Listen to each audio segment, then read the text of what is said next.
Hi friends, నేను మీ CM Manjunath. Cigarettes point of వ్యూలో గవర్నమెంట్ చేసిన ఒక్క అనౌన్స్మెంట్ తోటి India's one of the strongest company, అలాగే one of the trusted company అయిన ఐటీసీ కంపెనీ షేర్ ప్రైస్ ఏదైతే ఉందో ఆల్మోస్ట్ 16 to 20% క్రాష్ అయిపోయింది. గవర్నమెంట్ అనౌన్స్మెంట్ ప్రకారం సిగరెట్స్ మీద జీఎస్టీ రేట్ పెంచుతున్నారు, అలాగే స్పెషల్ ఎక్సైజ్ డ్యూటీ కూడా వేస్తున్నారు. సో దీనివల్ల ఏంటంటే ఓవరాల్గా 15 to 40% ప్రైసెస్ పెరుగుతున్నాయి సిగరెట్స్వి.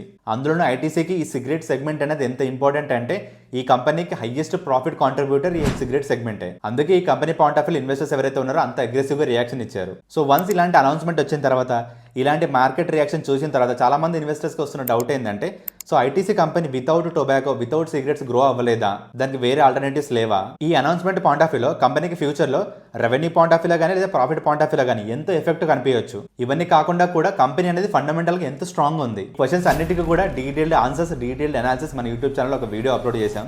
సో ఈ ఐటీసీ కంపెనీ పాయింట్ ఆఫ్ వ్యూలో ఫ్యూచర్ ఎలా ఉండబోతుంది, దీని రెవెన్యూ కానీ ప్రాఫిట్ కానీ ఎంత ఎఫెక్ట్ అవ్వబోతుంది అన్న విషయాలు తెలుసుకోవాలనుకుంటే ఈ వీడియోని చెక్ చేయడం మాత్రం అసలు మర్చిపోకండి. Happy investing.